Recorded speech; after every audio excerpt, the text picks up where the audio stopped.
Jadi dari namanya ini adalah Bimax, bimaksimum. Orang yang sehat dia akan terus merawat kesehatannya. Orang yang sakit naik derajatnya menjadi orang yang sehat. Bahkan kalau ada orang yang sakit kemudian dia konsultasi dengan tim kesehatan Bimax, dia akan diberikan perawatan dengan Bimax, maka pada saat sembuh dia jadi konsultan kesehatan. Welcome to Best Podcast Go Berkah No Riba. Hari ini saya kehadiran seorang tim konsultan dari Bimax ya, Bapak Ustadz Anton Slamet dari Solo. Assalamualaikum. Waalaikumsalam warahmatullahi wabarakatuh. Alhamdulillah hari ini kita bisa hadir di sini buat ngobrolin produk yang baru di launching PT Best nih Ustadz, yaitu produk Bimax ya. Produk Bimax ini waktu bulan lalu kita keluarkan ternyata langsung sold out. Alhamdulillah. Semoga nah tapi jujur nih Ustadz, saya masih bingung nih manfaatnya buat apa. Konotasinya max gitu ya. Iya. Nah karena kata teman-teman ini kok bikin kuat gitu loh, ya kan? Bikin kuat. Nah saya penasaran ini bikin kuatnya kuat seperti apa. Jangan sampai saya salah menilai, salah menafsirkan. Ya, nanti salah lagi. Pengennya saya apa, jadinya apa nanti ya kan? Nah oke, Ustadz saya mau tanya nih, kira-kira Bimax ini sendiri apa sebenarnya? Seperti apa? Jadi Bimax ini merupakan formulasi dari berbagai macam herbal yang umum lah di Indonesia banyak ditemukan itu kan, tetapi dengan komposisi, dengan racikan timbangan yang pas sehingga dia bisa menjadikan kinerja organ menjadi lebih maksimal. Jadi orang mengatakan saya cepat lelah, cepat capek, kurang bertenaga gitu kan, habis kerja pulang sampai rumah loyo, itu karena kondisi dia makan itu tidak bisa diproses secara maksimal karena fungsi organnya menurun. Nah ini dengan konsumsi ini fungsi organnya meningkat sehingga seolah-olah apa yang dia makan itu diolah 100%, seolah-olah punya tenaga terus begitu. Jadi orang kerja kerasa sehat gitu ya. Terasa sehat, tidak merasa capek, tidak merasa pusing, tidak merasa kelelahan lah istilahnya begitu kalau dengan adanya mengkonsumsikan Bimax itu. Nah terus indikator sehat itu sendiri seperti apa Ustaz? Nah kalau untuk lebih mudahnya sehat itu dari kata sehat itu sendiri, huruf S, E, H, A dan T ya, ini lebih mudahnya. Yang pertama orang sehat itu adalah punya spirit. Ya, punya semangat. Jadi kalau ada wajah kurang senyum sebenarnya berarti kurang sehat gitu kan ya. Saya kalau kurang senyum kurang sehat ya. Ya jadi mungkin saya mau senyum ada kondisi kerusakan lambung sehingga menjadikan dia harus ngambek dan sebagainya. Ini kalau untuk masalah sehat yang pertama adalah spirit. Ya, spirit. Yang kedua, orang sehat itu adalah dia mempunyai enzim yang cukup. Ya, dikatakan enzim yang cukup itu adalah pada saat dia itu mengkonsumsi makanan bisa menikmati semua nikmat rasanya. Kan ada orang yang makan itu kehilangan rasa. Ini makanannya enak kok kayaknya asinnya nggak ada, manisnya nggak ada. Itu kira-kira sedang nggak sehat. Nah dengan adanya orang sehat itu pada saat dia bisa merasakan asinnya pas, manisnya pas, nikmatnya pas, orang sehat berarti. Saya punya teman itu katanya semua makanan enak. Wah berarti dia sehat secara spirit, secara ininya enzimnya. Tetapi yang ketiga untuk kategori sehat itu adalah tentang masalah hormon yang seimbang. Ya, banyak orang yang dalam kondisi sehat tubuhnya, tetapi kemudian masuk ke dalam ranah dia mudah mengalami sakit pada saat dia adalah hormon tidak seimbang. Artinya begini, manusia itu diciptakan fa'alhama fujurah wa taqwaha.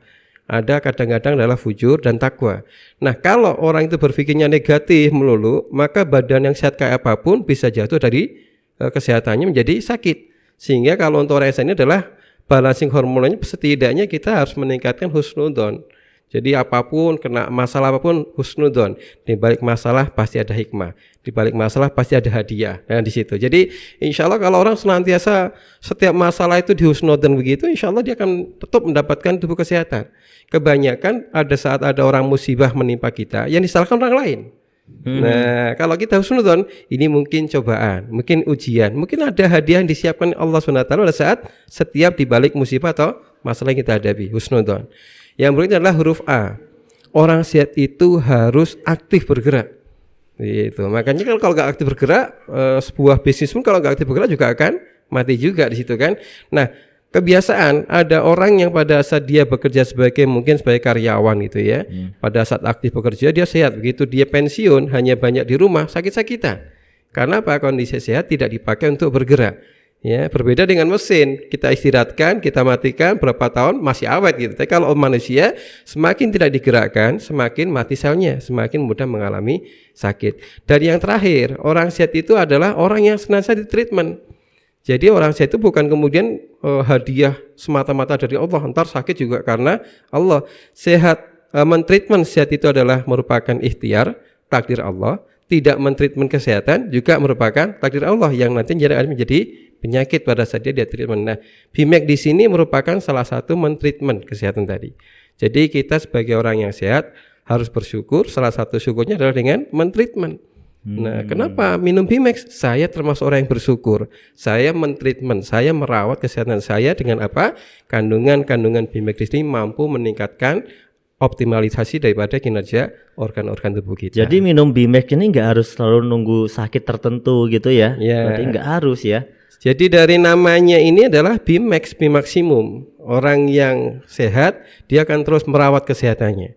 Orang yang sakit naik derajatnya menjadi orang yang sehat. Bahkan kalau ada orang yang sakit kemudian dia konsultasi dengan tim kesehatan BMAX, dia akan diberikan perawatan dengan BMAX, maka pada saat sembuh dia jadi konsultan kesehatan. Ini yang berbeda dengan. Terus mengapa orang itu bisa sakit? Nah, kenapa orang bisa sakit sekarang? Ya, jadi orang itu keluar daripada kebiasaan sehatnya. Pasti semua orang sakit adalah karena keluar dari kebiasaan sehatnya. Ini contoh nih, pada saat dia punya masalah, jadi kalau kita orang sakit tadi sehat dari kata SHAAT, kalau orang sakit dari kata sakit juga SAKIT. Orang pertama kali sakit bukan karena faktor makan, nanti ada faktor stres. Ya. Jadi faktor stres, faktor ya. Stres. Iya, stres. Jadi stres. Jadi dia merasa semua masalah itu terasa berat. Padahal kalau di dalam Islam dikatakan kalau punya masalah sabar dan sholat. Masalah itu akan diberikan sebuah solusi oleh Allah SWT ya. Jadi masalah pertama adalah faktor stres. Jadi ada orang kena diabetes yang salahkan gula, orang kena kolesterol yang salahkan kambing gitu kan. Padahal kambing tidak mengandung kolesterol gitu. Kambing mengandung anaknya kambing kan begitu. Nah, ini kadang-kadang adalah gara-gara makan kambing jadi kolesterolnya naik, bukan karena faktor stres. Nah, ini kebanyakan orang-orang Indonesia pada saat dia kondisinya stres, itu malah kadang-kadang mencari makan yang enak. Ya, sedang ini ya budak kepala gitu. Oh iya, karena dia stres jadinya cari gara-gara, cari pelampiasan gitu kan ya. Sedang marah sama bosnya, beli makanan kepala ikan dibawarkan bosnya dimakan gitu. Nah, ini malah menambah stresnya sehingga menjadikan apa yang di dalam kandungan manusianya baik dalam tubuh kita menjadi racun dalam tubuh kita. Yang kita makan gula jadi tambah gulanya itu. Itu adalah yang pertama, stres. Yang kedua, faktor orang sakit adalah huruf A. Yaitu adalah air yang kurang. Ya, air minum yang kurang. Makanya banyak terapi-terapi orang yang sakit hanya dibanyakkan minum air, insya Allah sembuh. Ya, bahkan air ini merupakan sumbangan oksigen dalam tubuh kita. Dia kandungan adalah O, ya, H2O ya. H2O. Nah, setiap kita minum dia akan menyumbangkan oksigen untuk tubuh kita, gitu kan, selaku menjadikan pelarut dan membuang toksit yang kita konsumsikan. Berapa banyak orang sehat itu kalau misalnya untuk menurut kesehatannya dalam hitungan kita adalah setiap 25 kg berat badan membutuhkan air putihnya 1 liter. Ya. Jadi kalau 50 kg 2 liter. Bagaimana dengan minum teh atau kopi? Dia dianggap sebagai makanan cair, bukan minuman. Bukan dianggap minuman ya. Bukan selain air karena untuk mineral itu tidak dianggap ya. Karena kopi ataupun teh itu harus diencerkan lagi. Ada kandungan kopinya, ada kandungan gulanya, bahkan ada kandungan creamernya. Itu kita tidak sebagai minuman. Minuman adalah air putih. Jadi termasuk kalau kita minum apa? Kayak kolagen, ini tidak dianggap dari 25 kalau liter di dalam tadi ya. Kita ini diartikan sebagai makanan cair, bukan minuman. Bukan minuman ya. Makanan cair. Jadi saya kira itu udah minum Ustaz ya. Jadi saya nggak minum air putih biasanya. Ini kadang di tetangga saya ya, dia sudah mengatakan saya udah minum banyak, tetapi tiba-tiba kena batu ginjal. Padahal dia katakan, dokter, Pak, kalau nggak minum banyak, saya minum banyak, tapi minumnya teh. Nah, teh ini menjadikan tubuh kita harus memproses, memisahkan gulanya, memisahkan tehnya, baru nanti jadi airnya tinggal sepertiganya, tinggal setengahnya, sehingga ginjal tetap kurang air kalau kita mengkonsumsikan minuman yang berwarna-warni. Jadi boleh minuman yang berwarna, tetapi kecukupan air putih disesuaikan dengan berat badan. Itu adalah huruf A. Yang berikutnya adalah huruf K. Huruf K. Yaitu adalah kurang olahraga. Ya. Di Indonesia ini banyak kan nih penyakit nih, pengennya kerja enak tapi nggak banyak keluar keringat gitu. Padahal keringat merupakan salah satu detoksifikasi. Ya, Ibu-ibu mengeluarkan keringat pada saat masak itu bukan dikatakan sebagai detoksifikasi karena keringat yang keluar adalah asam. Ya, Beda ya berarti ya. Sementara kalau untuk yang keluar keringat yang sehat adalah keringatnya keluarnya asin. Makanya kalau misalnya kita olahraga pakai baju hitam, nanti kalau setelah kita keringetan kita kita jemur ya, keluar tuh pulau-pulau warna putih, itu adalah garam. Nah, itulah yang menjadikan efek kalau kita kurang olahraga, garam tadi menjadi mineral penyumbat. Keringat aja ada yang asam, ada yang asin. Betul, ada keringat bau kecut gitu kan, ada yang rasanya asin. Nah, keringat yang menyehatkan adalah keringat yang karena olahraga, faktor digerakkan tubuh kita ya. Dia itu adalah warnanya asin tadi itu. Jadi kalau hanya untuk yang karena kepanasan, AC mati, kipas kurang kencang, ini keringatnya asam semua itu ya, tidak sedap di dalam tubuh kita, capek semuanya ya. Kemudian yang berikutnya adalah huruf I. Huruf I. Itu adalah istirahat tidak optimal. Orang mengatakan istirahat yang cukup. Yang cukup yang bagaimana? Bukan cukup, yang benar adalah istirahat yang optimal.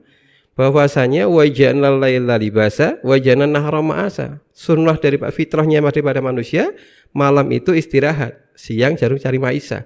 Nah, kapan tidur yang beroptimal tadi? Kurang lebih kisaran jam 10 sampai dengan jam 2 pagi. Ya, kalau misalnya keluar dari tidur tadi, maka kita tidak mendapatkan hormon melatonin yang digunakan untuk regenerasi tubuh kita. Jadi seolah-olah tidur siangnya full panjang, ternyata tidak bisa menggantikan malam harinya kita tidurnya meskipun sedikit. Siangnya panjang. Betul. Ya. Betul. Jadi tidur kita misalnya jam 11, itu kita anggap kehilangan tidur 1 jam. Biasa tidur jam 12, dia kehilangan tidur 2 jam meskipun bangunnya jam 6. Karena yang dihitung adalah jam 10 sampai jam 2 pagi. Betul. Ya, jadi itu adalah istirahat yang tidak optimal. Sehingga dengan adanya akumulasi stres, air yang kurang olahraga, istirahatnya juga amburadul, tengah malam baru tidur, maka terjadilah akumulasi yang T yang terakhir, itu adalah toksit. Ya, munculnya toksit tadi itu kenapa ada orang sama-sama makan santan, yang satunya nggak kena kolesterol, satunya kena kolesterol. Ya, kenapa satunya ada darah tinggi, satunya ada darah tinggi, padahal makanannya sama, disebabkan karena masalah pola hidupnya yang tidak sehat tadi itu. Jadi stresnya tidak diimbangi dengan ibadah, ya, airnya tidak dicukupkan, olahraga tidak diagendakan, ya, istirahatnya tidak diatur. Saya pernah menyampaikan kepada ulama yang harus mengisi sampai malam-malam, yang rapat atau mungkin para eksekutif muda itu kan, misalnya dia harus ada kegiatan yang sampai tengah malam, setidaknya dalam 1 pekan itu diagendakan untuk tidur malamnya di awal. Contohnya saya setiap Selasa off, tidak mau ada aktivitas keluar, harus tidur di awal nih, jam 9, jam 10 tidur. Ditanyain kenapa? Untuk tune up. Nah, bahasanya tune up, motor aja harus di tune up. Kalau kita terus-terusan dol gitu kan, tidurnya jam 1, jam 12, ini tidak akan bisa digantikan dengan tidur siang berapapun lamanya. Jadi ini sangat penting sekali, setidaknya mengagendakan tidur berkualitas, setidaknya ada 1 minggu sekali tidur di awal waktu. Oh iya. Wah, ini kayaknya saya kena semua ini. Faktor SAKIT ini ya. Jadi harus bersiap-siap, ini harus diperbaiki Ustadz ya. Betul.